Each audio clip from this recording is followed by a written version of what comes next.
আম্মা জান ফাতেমা চোখের পানি ছেড়ে কইল, ও আমার স্বামী, আমার বাবার সাথে আমার সাক্ষাৎ হয়েছে। আমার আব্বা বলেছে, এ মা ফাতেমা, সারি খাইছো আলীর সাথে দুনিয়ায়, ইফতার করবা বাবার সাথে তুমি জান্নাতি। সুবহানাল্লাহ। হযরত আলীও চোখের পানি ছেড়ে কই, ফাতেমা আমার লজ্জা দিও না, আমার শরম দিও না রে ফাতেমা। কত ধনীরা তোমাকে বিয়ের প্রস্তাব দিয়েছি, নবী বিয়ে দেয় নাই। আমি গরিব আলীর কাছে নবী বিয়ে দিয়েছি। জীবনে একটা ভালো কাপড় দিতে পারি না, ভালো খাবার খাওয়াইতে পারি না, জীবনে ভালো করে আদর করতে পারি না। এই দুঃখী কিয়ামতের দিন নবীর সামনে আমার লজ্জা দিও না রে। ইমাম হাসান হুসাইন দুই ভাই আসিয়া দেখে মার বাবা কান্দে। মা গো কাঁদো কেন গো? ডেকে বলে, বাবা আমি চলে যাব, জীবনের শেষ গোসল তোদেরকে করাই দিতেছি। মা কই যাইবা? আমাকে নিবা না, ভাইয়াকে নিবা না, আব্বাকে নিবা না? না বাবারে, আমি এমন জায়গায় দিব যাব কাউকে নিব না রে। গোসল করালেন, তাদেরকে দিয়ে দিলেন। আমার বাবা জোহরের পরে প্রচন্ড জ্বর বেড়ে গেল। ডেকে বললেন, ভয় আমার বাবা হাসান হুসাইন, শোনে না, তোমার বাবা আলীর বিবাহের মোহরের টাকা আমি ক্ষমা করে দিয়েছি রে, একমাত্র আমার বাবার গুনাহগার উম্মতের জন্য রে। দ্বিতীয় রাকাতে সিজদায় যখন গেলেন, নামাজের মধ্যে অতর্কিত আঘাত শুরু হয়ে গেল।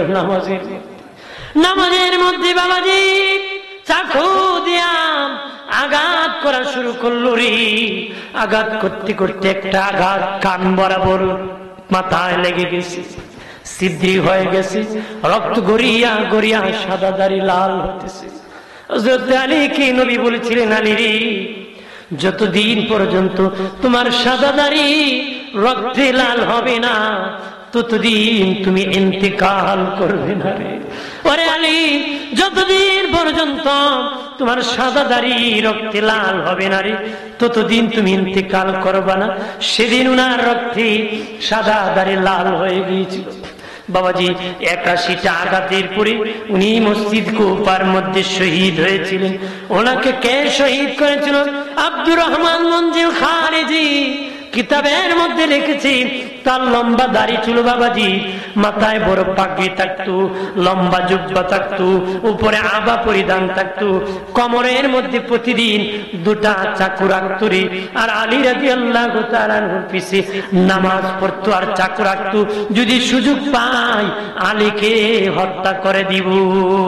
নাউজুবিল্লাহ, নাউজুবিল্লাহ।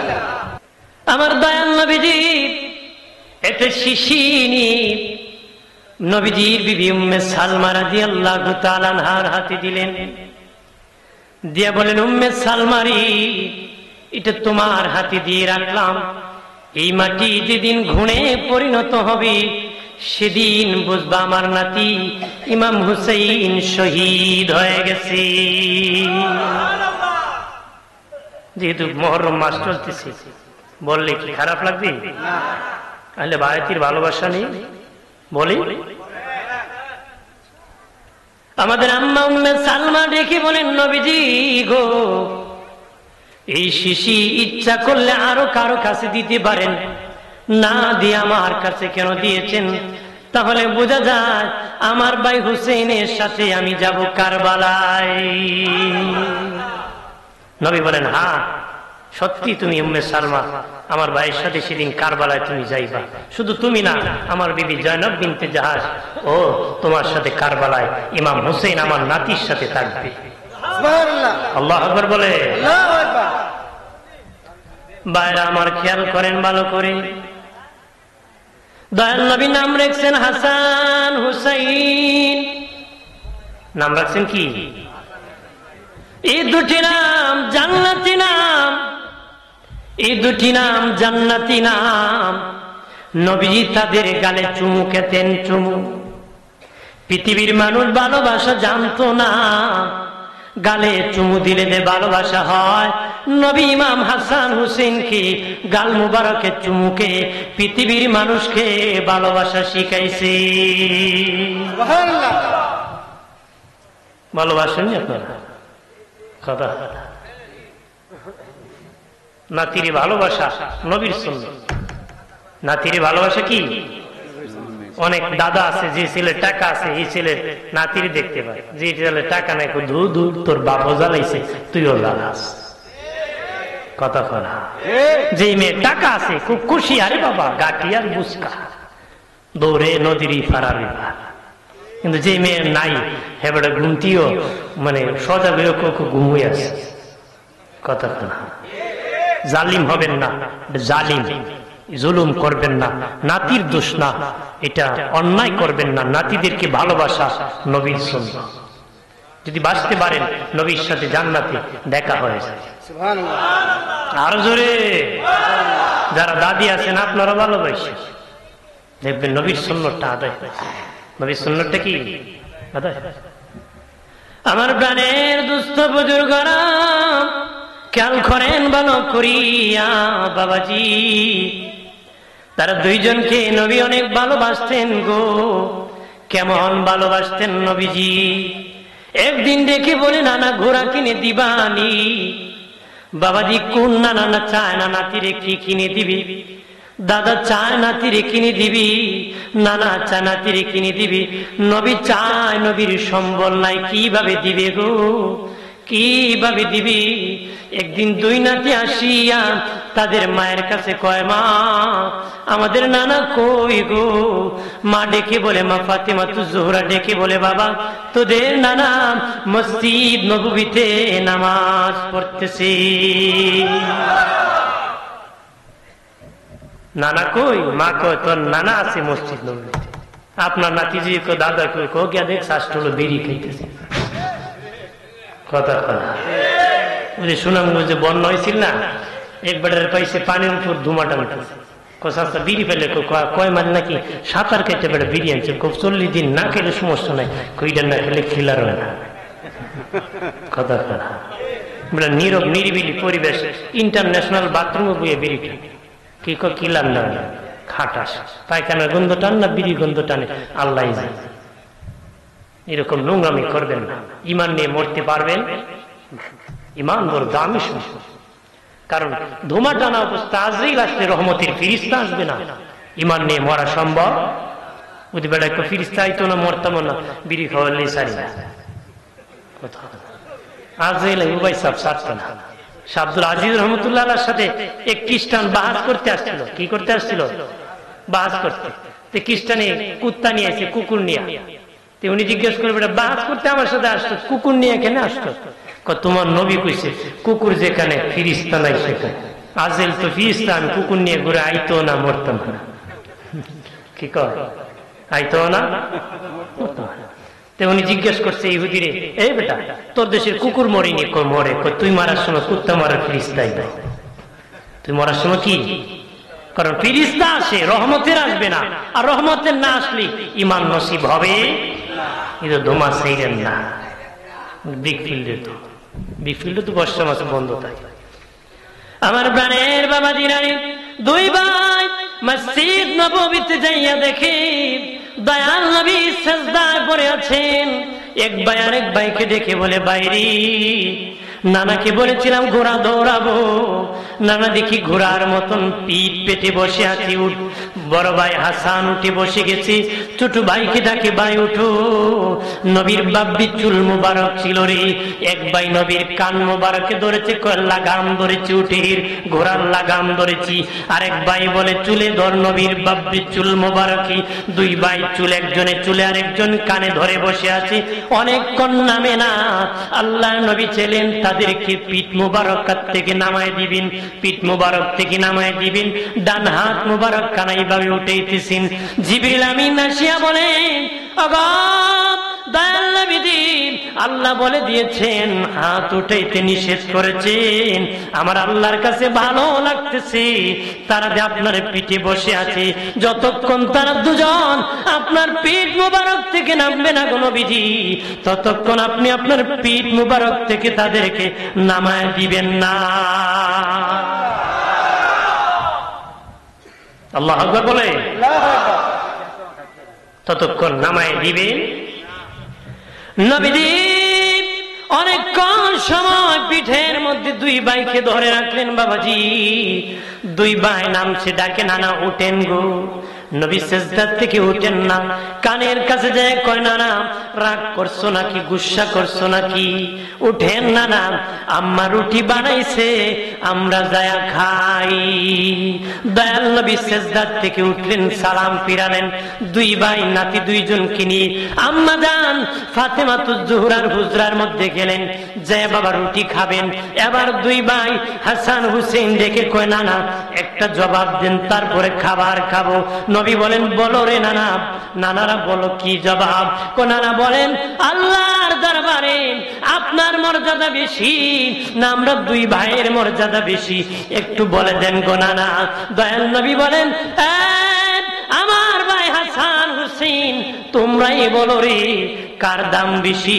দুই ভাই ডেকে বলে নানা আমরা যদি বলি আমাদের দাম বেশি। কি কয়? কামরার দাম বেশি। নানা নাতির কত প্রেমের খেলা, সুবহানাল্লাহ কয়।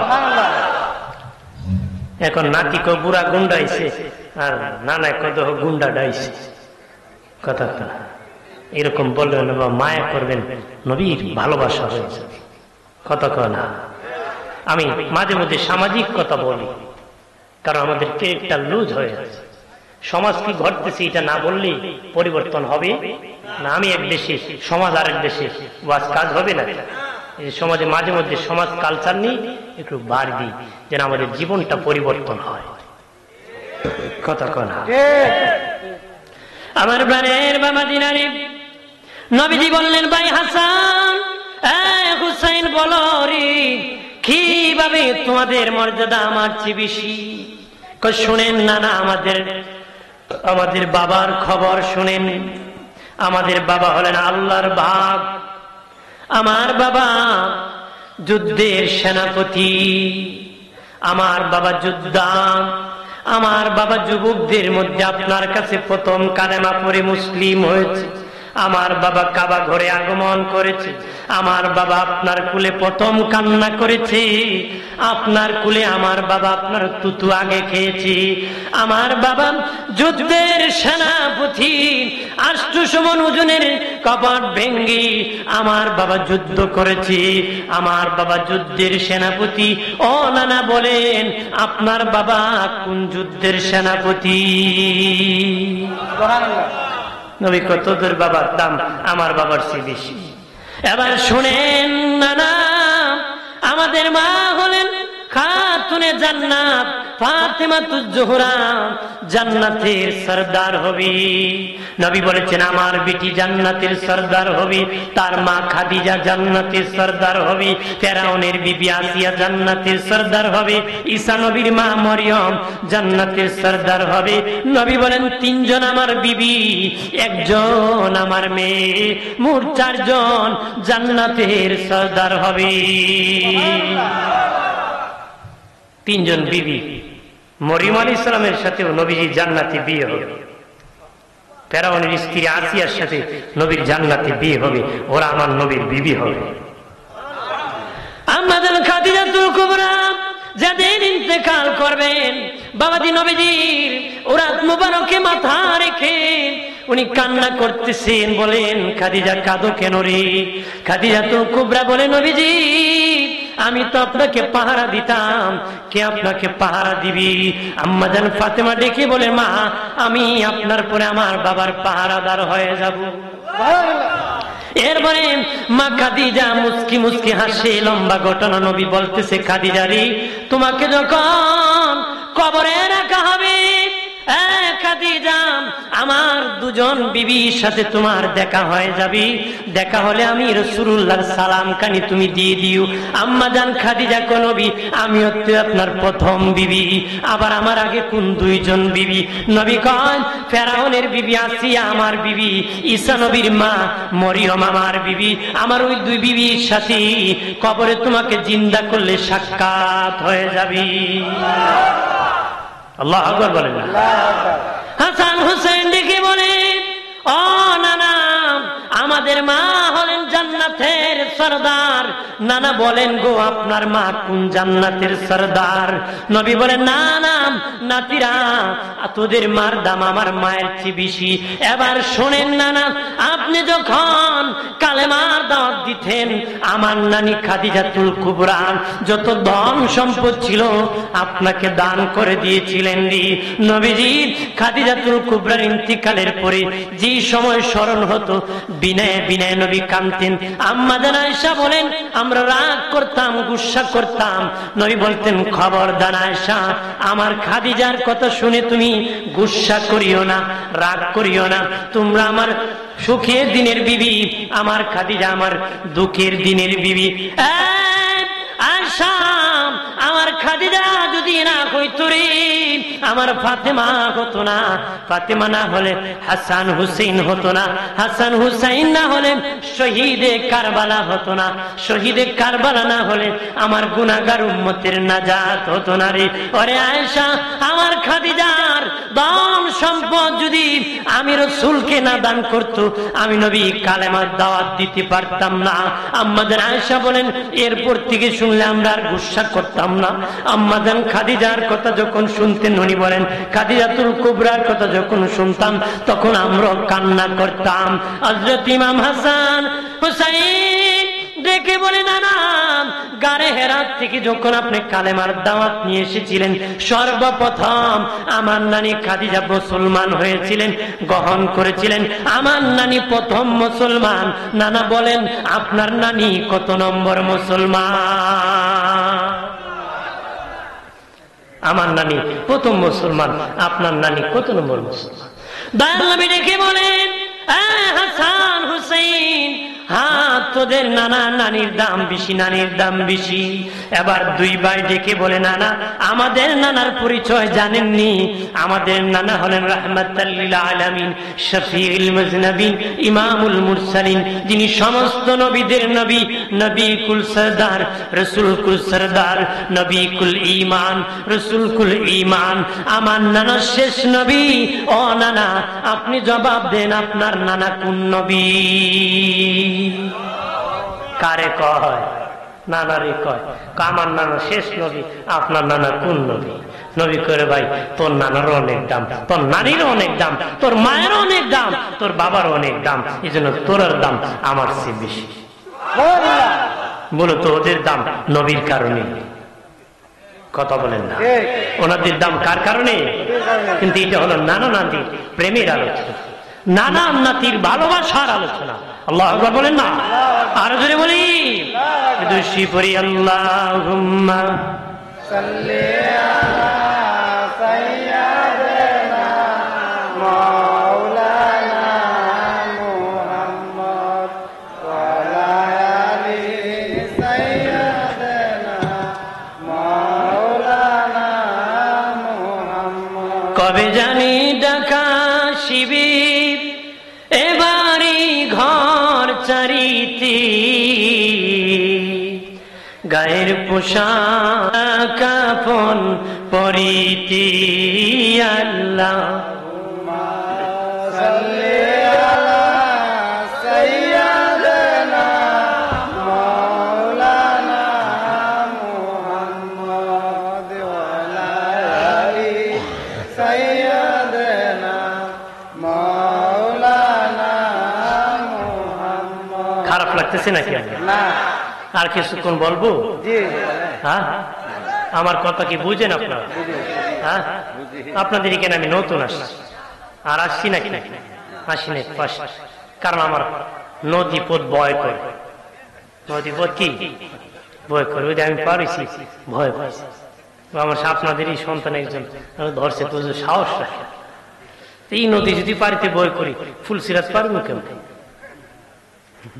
কথা আল্লাহ যদি মাফ না করে পার হওয়ার কোন সুযোগ নাই। সুযোগ আছে? নবী যদি সুপারিশ করে, আল্লাহ যদি দয়া করে, কথা বলেন, দোয়া করবেন আল্লাহ যেন আমাদের সকলকে ক্ষমা করে। বলে আমিন, যদি বলি আমিন। ভালো লাগছে আপনারা শুনতেছেন নীরব, কম আর বেশি মানে যদি মনোযোগ দিয়ে শুনে তখন বক্তার আকর্ষণ ভালো লাগে আলহামদুলিল্লাহ। জোরে বলি আলহামদুলিল্লাহ, জোরে বলি মাশাআল্লাহ। আমার প্রাণের বাবাজি, এবার দুই ভাই ডেকে বলে, না না আমাদের দুজনের বিচার করে দেন। কি কয়? ওগো না না, এবার বলেন ছোট ভাই হুসেনের দাম বেশি না আমার দাম বেশি? আমরা দুজনের মধ্যে আল্লাহর দরবারে কার সম্মান বেশি? নবী বলেন, তোমরা দুজন আমাকে কালেমা পড়ে শোনাও। দুজন কালেমা পড়ে শুনাইছি। নবী বলতেছেন, কসম খেয়ে বলি না তিরা, হাসান যখন পড়ছে, হুসাইন যখন পড়েছে, হুসাইন যখন পড়েছে মনে হয় হাসান পড়েছে, হাসান যখন পড়েছে হুসাইন পড়েছে। দুজনের মধুর কণ্ঠে একই রকম কালেমা আমি নাম্বার দিতে পারি নাই, অনুভব করতে পারি নাই। নবীজি ডেকে বললেন, আমার ভাই হাসান হুসেন, দুই ভাই কালেমা লিখে দেখাও। দুই ভাই কালেমা লিখে দেখেছি। দুই ভাই কালেমা নিয়ে নবী বললেন, কসম খেয়ে বলি, আমার নাতিরাম হাসানের লেখার দিকে তাকাইলে মনে হয় হুসাইন লিখেছে, হুসাইনের লেখার দিকে তাকাইলে মনে হয় হাসান লেখছি। আমি অনুমান করতে পারি নাই, অনুভব করতে পারতেছি না, নাম্বার দিতে পারতেছি না। দুই ভাই মেহেরবানি করে কোনা না বলেন না গো তাড়াতাড়ি, কার দাম বেশি? জিবরিল আসিয়া স্কেল নিয়ে নবীর কাছে হাজির। কয় নবী, এইভাবে হবে না, দুই ভাইকে দাঁড় করায় দেন, যে বেশি লম্বা হবে তার সম্মান বেশি হবে। নবী ভাবছেন হাসান হলো হুসাইনের তুলনায় 11 মাসের বড়। 11 মাসের কি? তাহলে বড় ভাই তো একটু বড় হবে, বড় ভাই তো একটু বড় হবে। দুই ভাই যখন দাঁড়াইছে, অনুমান করা যায় না রে কে বড় কে ছোট। জিবরিল আমিন বলে, নবীজি গো, আল্লাহ স্কেল দিয়েছেন, মাপ দেন। স্কেল দিয়ে মাপ দেওয়া হলো। জিবরিল বলে, নবী দুনু ভাই সমান, দুনু ভাই সমান, লম্বা সমান। আমার আল্লাহ বলে দিয়েছেন দুনু ভাই সম্মান আল্লাহর দরবারে সমান। সুবহানাল্লাহ বলি। নবীজি বলেন, তোমরা আমাকে ভালোবাসো আল্লাহর জন্য রে। ওরে আমার উম্মতেরা, তোমরা আমাকে ভালোবাসো আল্লাহর জন্য, আর আমার আহলে বায়াতকে ভালোবাসবা আমি রসুলের জন্য। আমার আহলে বায়াতকে ভালোবাসবা আমি রসুলের জন্য। দয়াল নবী বলেন, ওমালি, আমি আমার আহলে বায়াতকে ভালোবাসি, তুমিও আমার আহলে বায়াতকে ভালোবাসো। আল্লাহ গো, আমি আমার আহলে বায়াতকে ভালোবাসি, আল্লাহ তুমিও আমার আহলে বায়াতকে ভালোবাসো। আমার আহলে বায়াতকে যারা ভালোবাসবি, আল্লাহ গো তুমিও তাদেরকে ভালোবাসো। এরপরে দয়াল নবী বলেন, আমার আহলে বায়াত নূহ নবীর নৌকার মতন, নূহ নবীর নৌকার মতন, নূহ নবীর নৌকার মতন আহলে বায়াত। নবী বলেন, নূহ নবীর নৌকায় যারা উঠেছিল প্রাণে বেঁচে গিয়েছিল, আমার আহলে বায়াতের নৌকায় যারা উঠবি কিয়ামতের দিন তারা প্রাণে বেঁচে আমার আল্লাহর জান্নাতের মেহমান হয়ে যাবে। আর জোরে বলি, আমার বানের বাবাজি, দয়াল নবী যেদিন বিদায় হয়ে গিয়েছিলেন, বিদায় হয়ে যাবেন, মালাকুল মউত এসেছে। দুজন ব্যক্তি বেশি কান্না করেছিলেন, একজন পুরুষ আর একজন মহিলা। পুরুষের মধ্যে হযরত বেলাল হাবশী বেশি কান্না করেছিলেন। মহিলাদের মধ্যে আম্মা জান ফাতেমাতুজ জোহরা বেশি কান্না করেছিলেন। দয়াল নবী মা ফাতেমার কানে কানে কি জানি বলেছেন, উনি কান্না বন্ধ করে দিয়েছে। আম্মা জান আয়েশা বলেন, ফাতেমা, দয়াল নবীর কান্না করেছো নবীর জন্য, কিন্তু নবী কানাকানি বলার পরে তুমি কান্না বন্ধ করলা কেন? আম্মা জান ফাতেমা বলেন, আমার বাবা বলেছে, মা কাঁদিস না, তুই কাঁদলে আমার কষ্ট লাগে রে। আমার বিদায়ের পরে সর্বপ্রথম তুই মায়ের সাথে আমি বাবার দেখা হবে, আমার দেখা হয়ে যাবে। আমার কান্নার বিষয় না, আমার বাবা আমাকে সাক্ষাৎ দিবে। আমার প্রাণের বাবাজি, দয়াল নবীকে আম্মা জান আয়েশার হুজরায় রাখা হয়। তারা দুই ভাই নবীজির রওজায় যায় উঠে বসে থাকতো, উপরে উঠে শুয়ে থাকতো। নবীজি রোজার উপর শুয়ে থাকতো, তারা উপর থেকে কথা বলতো, নবী রোজার থেকে জবাব দিতে, নবীজি রোজার থেকে কথা বলতেন, তারা উপর থেকে জবাব দিত। একদিন সকাল বেলা নবীর রোজার উপর তারা শুয়ে পড়েছে। নবী বলেন, আমার ভাই হাসান হুসেইন রে, অন্যদিন আমার সাথে কথা বলতে পারবি, তোরা মা হারে ফেলবি রে, তোদের মাঝকে বিদায় হয়ে যাবে, দৌড়াইয়া যা মায়ের সাথে সাক্ষাৎ কর, তোর মা শেষ বিদায় হয়ে যাবে। ওই দিন সাহারির সমান আলী রাদিয়াল্লাহু তাআলা আনহু, আম্মা জান ফাতেমা যোহরা রাদিয়াল্লাহু তাআলা আনহা দুজন মিলে সাহারি খেয়েছেন, রোজা রেখেছেন। হযরত আলী নামাজ পড়াইতে গিয়েছেন মসজিদে, উনি নামাজ পড়ে অন্য দিন আসিয়া দেখি মা ফাতেমা যোহরা নামাজের বিছানায় তাসবিহ পড়তেছে। এই দিন আসিয়া দেখি মা ফাতেমা আটার কাই করছে, কাপড় ভিজেছি।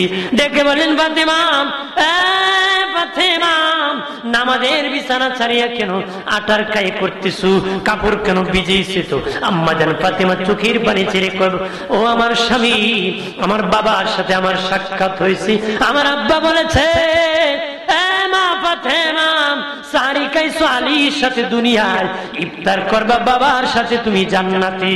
সুবহানাল্লাহ। সারি খাইছো আলীর সাথে দুনিয়ায়, আর ইফতার করবা বাবার সাথে জান্নাতি। নিশ্চিত ইফতারের আগে আমি ইন্তেকাল হয়ে যাব।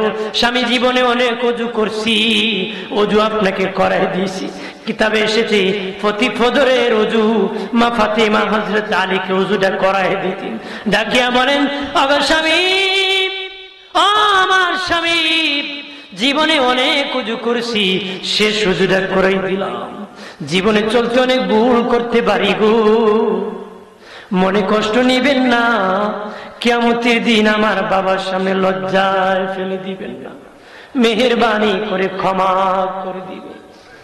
হযরত আলীও চোখের পানি ছেড়ে, ফাতেমা আমার লজ্জা দিও না, আমার শরম দিও না রে ফাতেমা।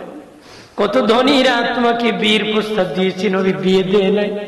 আমি গরিব আলীর কাছে নবী বিয়ে দিয়েছি।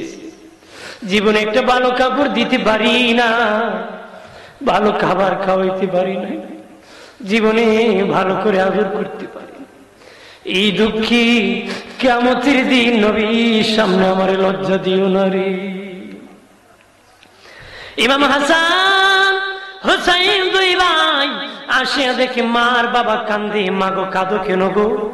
ডেকে বলে, বাবা আমি চলে যাব, জীবনের শেষ গোসল তোদেরকে করাই দিতেছি। মা কই যাইবা?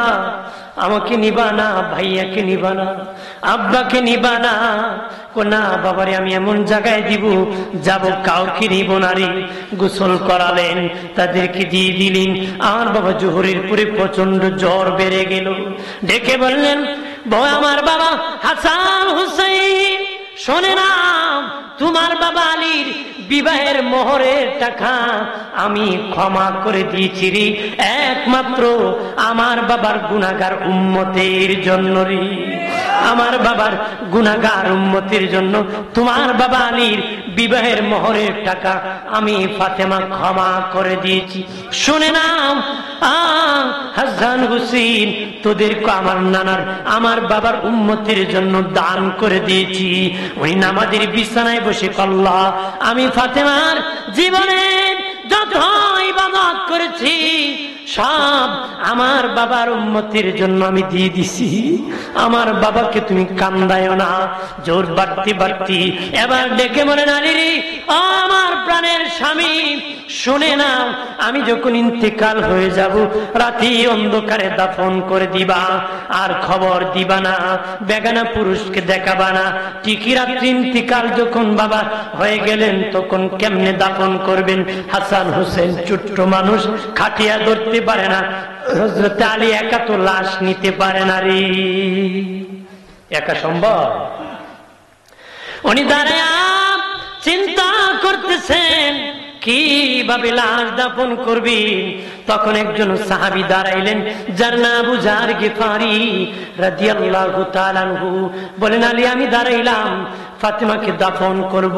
হযরত আলী বলেন, তোমাকে তো দাওয়াত করি নাই, তুমি কেন এসেছো? আবু যার গিফারি কয়, আলী বিনা দাওয়াতে আসি নাই। রাত্রি যখন নামাজ পড়ে খায়ে যখন শুয়ে পড়েছি, আমার নূরের নবী আমাকে দাফন করার জন্য দাওয়াত করছি। দুজন মিলে দাফন করে দিয়েছে। আর বাবাজি কবরের মাটি মেশক হয়ে গিয়েছিল রে। আর জোরে বলি বাবাজি নানাও নাই, তাদের মা নাই, মন মরা বাবা আছে, দুই ভাই। হযরত আলী রাদিয়াল্লাহু তাআলা আনহু কুফার মসজিদে ফজরের নামাজের ইমামতি করতে গিয়েছেন। উনি দেখলেন নতুন কিছু মুসল্লি সামনে এসে গিয়েছে বাবাজি। তারা যখন উনি প্রথম রাকাত পড়ালেন, দ্বিতীয় রাকাতে সিজদায় যখন গেলেন, নামাজের মধ্যে অতর্কিত আঘাত শুরু হয়ে গেল। নামাজের মধ্যে বাবাজি চাকু দিয়া আঘাত করা শুরু করলো রে। আঘাত করতে করতে একটা আঘাত কান বরাবর মাথায় লেগে গেছে, ছিদ্র হয়ে গেছে, রক্ত গড়িয়া গড়িয়া সাদা দাড়ি লাল হতেছে। হযরত আলীকে নবী বলেছিলেন, আলী রে, যতদিন পর্যন্ত তোমার সাদা দাড়ি রক্তে লাল হবে না, ততদিন তুমি ইন্তেকাল করবে না রে। ওরে আলী, যতদিন পর্যন্ত তোমার সাদা দাড়ি রক্তে লাল হবে না রে, ততদিন তুমি ইন্তেকাল করবা না। সেদিন উনার রক্তে সাদা দাড়ি লাল হয়ে গিয়েছিল বাবাজি। ৮১টা আঘাতের পরে উনি মসজিদ কুফার মধ্যে শহীদ হয়েছিলেন। ওনাকে কে শহীদ করেছিল? আব্দুর রহমান মঞ্জিল খারিজি কিতাবের মধ্যে লিখেছি, তার লম্বা দাড়ি ছিল বাবাজি, মাথায় বড় পাগড়ি থাকতো, লম্বা জুব্বা থাকতো, উপরে আবা পরিধান থাকতো, কোমরের মধ্যে প্রতিদিন দুটা চাকু রাখতো রে। আর আলী রাদিয়াল্লাহু তাআলা আনহুর পিছে নামাজ পড়তো আর চাকু রাখতো, যদি সুযোগ পাই আলীকে হত্যা করে দিব। নাউজুবিল্লাহ, নাউজুবিল্লাহ। কেমন মুসল্লি, চাকু রাখতো যে আলীরে, ইমামকে, খলিফাকে হত্যা।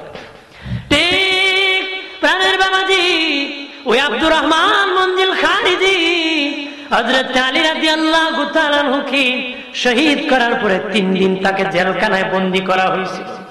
3 দিন পর্যন্ত জেলখানায় বন্দী রাখা হয়েছিল রে বাবাজি। 3 দিন পরে ইমাম হাসান হুসেন এসেছেন বিচার করবেন।